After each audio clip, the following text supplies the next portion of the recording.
Hello, welcome to May 28th, 2023. My name is Kurt, and this is my daily Good Life meditation video. This exercise is something that I do each and every morning, just a little bit after waking up. It's now 4:46 a.m. I do this in order to remember my life objectives and principles, those which are outlined in my book, Going Alone. I also use this time to reflect on the last 24 hours and to see how I did with the rough spots and the opportunities that I encountered, namely relative to the objectives that I have in life, and to see which of the principles I use to help me to weather the difficult patches and to further the opportunities.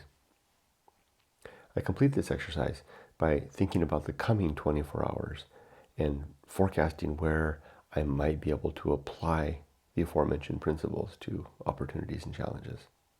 Let's begin. First, last night and yesterday. Slept pretty good last night. Got to bed on time, had a good solid night of sleep, woke up with the alarm. Improvement, I'd say, over the months in the past, right, when I was having that insomnia, just couldn't sleep. Boy, ever since I started planning to retire and planning to leave America, the insomnia has left. That's telling. And it's not that my work is necessarily any, and when I would insomnia before, I would think about work. It's not that my work is any easier, although it is going well. It's that I'm not as fully immersed. I'm like I'm like a guy at the airport with his coffee in the bag about to board the plane. And there's somebody spilled the water on the floor or something happened like that. Well, that's nice. I'll help. I'll attend. I'm about to get on the plane. My mind is elsewhere, in a way. It doesn't mean I don't care. It doesn't mean I'm not engaged. I'm just, or I'm not. I've got one foot in another life. Now I wonder, once I get to that new life in Japan, if I'll revert back to these old ways of worrying about whatever is in my life, and I don't think I will. The whole paradigm will shift then, right? I'll be living on a fixed income then, and it's not a lot, but it's enough. It's enough to get us by, and if I want to, I can work a part-time job to help get us by. In a few more years, we'll access our Social Security as well as our retirement, and things will be a lot better then. So we just have to get ourselves to 62. It'll be fun. We still have some vigor and vim. I have a feeling that those days are largely done now. Still, it's possible that health might become an issue, right? And that's something now. I have a feeling that health is something that can't, I may eat my words, but I don't know that health can get me the way work can. Because I'm resigned to death, and I'm resigned to disability and old age and infirmity, even in a way kind of almost delighted by it. I almost kind of want to experience, as morbid as this might sound, and I don't mean to sound flippant about those that are experiencing suffering. This is just my own perspective. And like I said, I may eat my words. I know that I have. The experiences that I have had in hospital have not been good. But from the current vantage, I may be changing my mind as I speak. Maybe I'm going to change my mind about that and not entertain about that. I think this is a vain idea that I'm going to weather disability well, that I'm going to weather death well. I shouldn't talk that way. I won't know how I weather it until I get there. It's not that I feel like I'm tempting it in any way. I don't think there's anything to tempt. But I do want to show some respect.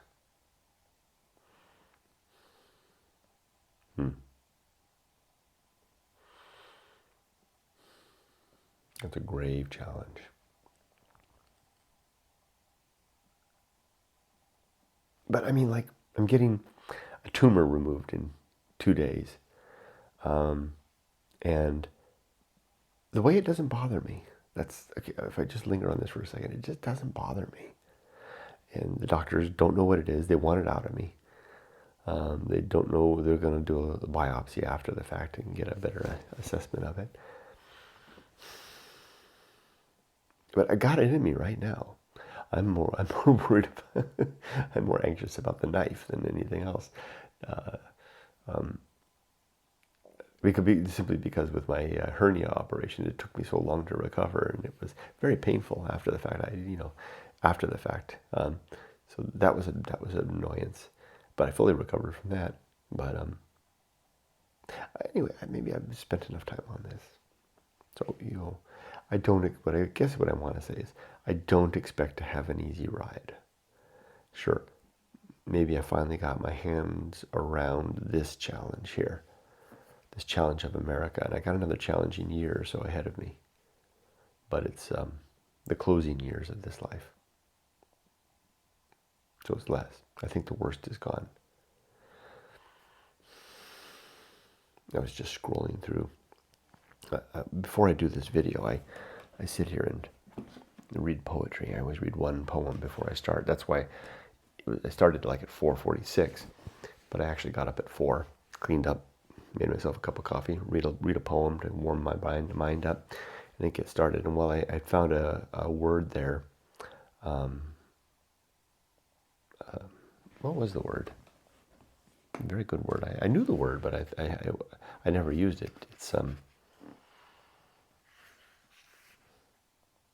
Staid, Staid. Found it right there. And I wanted to make a social media post about it. So I made a social media post, and when I posted it over on LinkedIn, I saw a post there from my old employment situation, the one that really, during COVID, that really got me. I mean, that was bad times working there. Not bad people, just bad circumstance. And I was thinking how different it is now, how much better. My work is still hard, but I'm not tormented mentally anymore.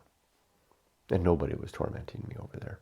It was me tormenting myself, trying to reconcile my values and my work ethic against a paradigm in which I wasn't at the office, and I was out of my league. I had risen too far, and too far on the ladder of career. I needed to come down 2 notches. 2 notches. I was that far too high. I learned my lesson there. So I'm safely back down 2 notches. Whew, thank gosh. Don't want to go to that rarefied air again. So anyway, let's do Good Life Creed. My 7 objectives are: number 1, to be always ready to die. 2, to make good and effective use of time. 3, to develop and maintain good and sound life principles. 4, to cultivate good emotional reactions. 5, to perform good actions. 6, to recognize my true limits and true opportunities. And 7, to do just one thing at a time, and do that thing slowly and deliberately and carefully. My 34 principles are: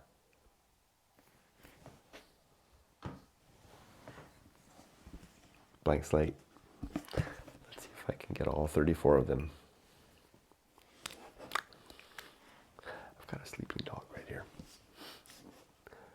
War, reason, homunculus, modesty. Anchor hold, home of good and evil. Purpose, atomic principle, nature, pirate ride. Maturity, social principle, principle of family. Temperance, life will not go well. The horror show, the feast of that which must be born. That's the one I forget sometimes. That which must be born. the Feast of Oval. I bet I'll get it.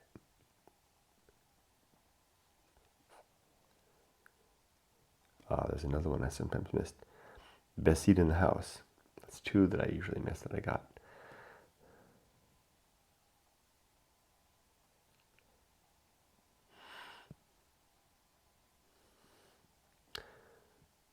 Trying so hard. I just did it. What is that? The Restless Man. The Path of Wildness. That's 20. The Great Life Adventure. The Risk of Avoiding Risk. Sin and Damnation. Complete Oblivion. The Season of Philosophy. The Principle of Script Writing. The Bullseye Aim. Careful, Kurt. The Uphill Climb. Arena and Utility. Nothing is enough. What? And the Principle of Fun. How in the world? 31? I missed 3? How is that possible? Well, I think that illustrates my earlier point about forecasting things. I was so confident and sure of myself I was going to get all 34. What in the world could I possibly have missed in 3? I've got to be more careful. And I have to be less...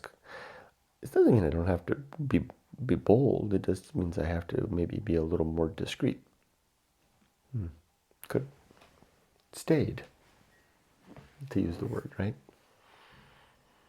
A little more staid in my forecasts. Which staid means sedate, sober, unadventurous.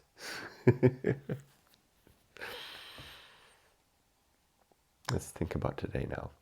It's a Sunday. It's a day off. Everything is done. Miko and I finished all of our chores yesterday. We did all of the house cleaning. I noticed we forgot to buy coffee, so we'll probably have to go out to buy coffee. We pretty much got the day free to do whatever we want. I'll have to finish this, upload this, do my writing, read the Bible, edit a page of Freeway Bible Study, upload my blog. I'll go to the beach to take a swim. Miko, well, maybe I'll do that in the afternoon. Maybe I'll just sit here and read. And then, I don't want to work on the computer to do a little forecasting for the house purchase. We could be in a position of making a decision to buy that farmhouse within 48 hours. Fancy the big life change. And that would be a bit of a challenge because we're still about 6 months away from having access to our retirement funds. So, coming up with the money to pay, once 59.5 is the limit. Once we get there, then we can just pay everything off. But until then, we'll have to figure out a way to pay for everything. And Emily's last year of college, and she's got her own apartment, and she's in Japan right now. I mean, we got a lot of expenses right now. We can do it though. With that, I wish you all the best. Be safe, but not too safe. Now, my life is done, if not finished. See ya.